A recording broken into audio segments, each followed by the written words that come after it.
What's up for January?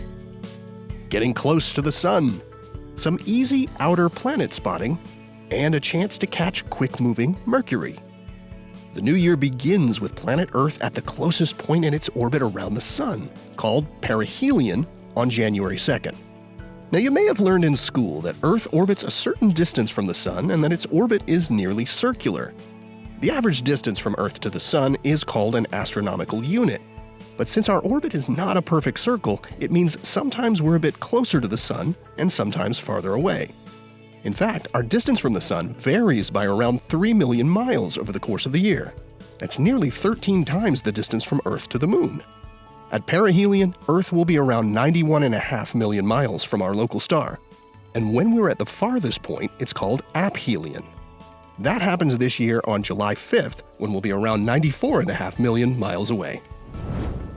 If you have access to binoculars or a telescope, then you might want to haul them out on January 20th, which offers an easy opportunity to view the planet Uranus. The distant outer planet is too faint for most of us to see with the unaided eye, and it can be tough to locate in the sky without a computer-guided telescope. But on the 20th, Uranus will be located right between the Moon and Mars. That evening, find the crescent moon and the red planet in the couple of hours after it gets dark.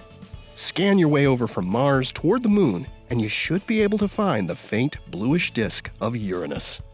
Along with Neptune, Uranus has only been visited by a single spacecraft so far, that being NASA's Voyager 2 more than 30 years ago. And as more recent telescope views have revealed the active atmosphere beneath its hazy blue exterior, scientists are eager to one day return for a closer look. The last 2 weeks of January offer opportunities to catch a glimpse of the fast-moving planet Mercury. Look for the innermost planet of our solar system just after sunset, beginning mid-month. You'll need a clear view toward the west as Mercury will appear just a few degrees above the horizon, about the width of your outstretched fist. This little planet orbits much closer to the sun than Earth, meaning it also goes around the sun much faster, completing its year in about a quarter of the time it takes Earth to go around once. And that's why we have a chance to view Mercury in the sky every 3 months or so, as it appears to dart back and forth from one side of the sun to the other. But Mercury never gets too far away from the sun from our vantage point, and thus we only see the little planet just before or after the sun rises or sets. Last visited by NASA's Messenger spacecraft, which ended its mission in 2015, Mercury is slated to see a new visitor in orbit in 2025, when the joint European and Japanese mission, Bepi Colombo, arrives there. Here are the phases of the moon for January. You can catch up on all of NASA's missions to explore the solar system and beyond at nasa.gov. I'm Preston Dykes from NASA's Jet Propulsion Laboratory, and that's what's up for this month.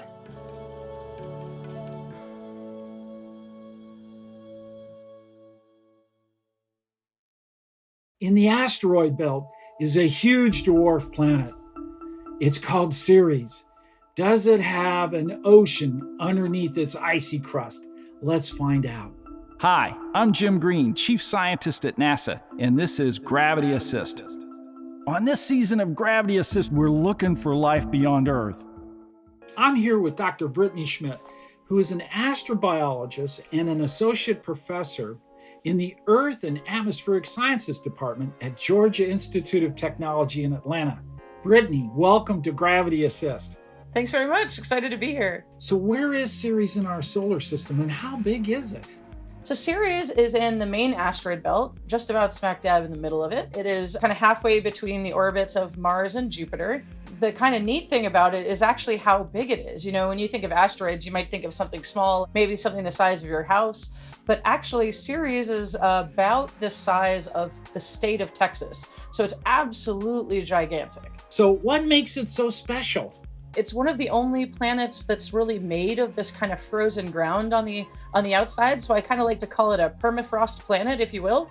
So if you think about the Arctic on the Earth, where the ground is frozen year-round, it's the same thing on Ceres. So it's kind of this frozen mud up on top. So that's kind of special. And it's really a weird object in that way. Well, you know, NASA's Dawn spacecraft, which first visited Vesta and then left Vesta and went out to Ceres, it spent more than 3 years orbiting that dwarf planet and took spectacular images and other measurements Tell us a little bit about what we learned from Dawn. Dawn was a fantastic mission. It's really a testament to doing as much as you can with any mission. So as you're zooming in on a planet, getting closer and closer, those first images where it becomes more than a point of light, it starts to become a real place. I remember those first images because we could start to see every rotation, this kind of brightness that would kind of show up. And then as we zoomed in and we got closer and closer, you could see that there was almost, it looked like a flashlight in some of the images coming from this crater. And as we got closer, we could see that what it was is that those series is very, very dark. There's also these really bright deposits in this crater called R.O.V.E.R.S crater. And those bright deposits were reflecting a huge amount of light back at us. And when we got up close, what we could see is that these are definitely salts. And so salts are created in the interaction between water and rock. It happens on the Earth, it happens in other planets.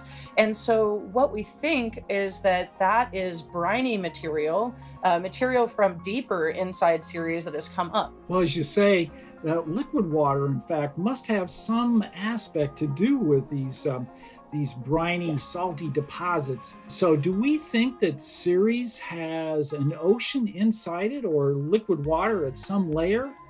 It looks like there probably is. The gravity data is consistent with that. It's very, very round, which is really hard for solid materials to do that very well. So liquids, but ice is another good way to make something kind of round. It can relax over time. So there is some evidence to suggest that deep down there might be some liquid layers. There's certainly evidence to suggest there might be brine pockets or former brine pockets. So a little bit of heat from an impact or something could really warm those up. So it's one of those questions that we think there's really good evidence for it, but it's not clear whether that's constantly liquid now or was recently liquid in the past. Studying places like Ceres, even if they don't have bugs crawling around right now, means that it's a really neat opportunity to understand planets as they form or as they existed just before life took hold. And I think that's just as special.